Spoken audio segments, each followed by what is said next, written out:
এক সবুজ বনঘেরা ছোট্ট স্টেশন। স্টেশনের নাম চন্দ্রপুর হল্ট। কিন্তু গ্রামে একটা গোপন গল্প ছিল। মাঝরাতে নাকি একটা পুরনো ট্রেন আসে, যার জানালায় নীল আলো জ্বলে। সেই গ্রামেই থাকতো নীলাঞ্জনা নামে এক কিশোরী। পাহাড় আর জঙ্গল ঘুরে বেড়ানো তার খুব পছন্দ। এক পূর্ণিমা রাতে সাহস করে সেই স্টেশনে গেল। চারপাশে ঘন কুয়াশা, ঝিঁপোকার ডাক আর দূরে বনের গন্ধ। হঠাৎ দূর থেকে শোনা গেল ট্রেনের সিটি, কিন্তু রেল লাইনে তো কোনো আলো নেই।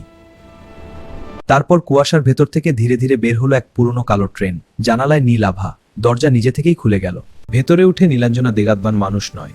কেউ পাতার পোশাক পরে আছে, কেউ জোনাকির মতো ঝলমল করছে। যাত্রীরা মানুষ নয়, বন আত্মা আর নড় করছে। তুমি প্রকৃতিকে ভালোবাসো, তাই আমাদের ট্রেন দেখতে পেয়েছো। ট্রেনটা চলতে শুরু করলো, বনের ভেতর দিয়ে, পাহাড়ের ওপর দিয়ে, এমনকি আকাশের মাঝেও। নীলাঞ্জনা জানালা দিয়ে দেখল, এক জায়গায় গাছেরা নিজেদের ভাষায় কথা বলছে, আরেক জায়গায় নদী গান গাইছে। এই জগৎ সবসময় ছিল, আছে, থাকবে। শুধু যাদের মন পরিষ্কার তারাই দেখতে পায়। চোখের পলকে নীলাঞ্জনা আবার স্টেশনে।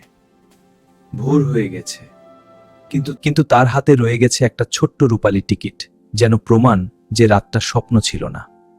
সেদিন থেকে সে জানে, প্রকৃতিকে ভালোবাসলে জাদু নিজে থেকেই তোমার কাছে আসে। আজকের গল্প এখানেই শেষ। ভালো লাগলে লাইক দিন এবং আরোরিয়া স্টোরি সাবস্ক্রাইব করুন। নতুন অ্যাডভেঞ্চার আবার দেখা হবে।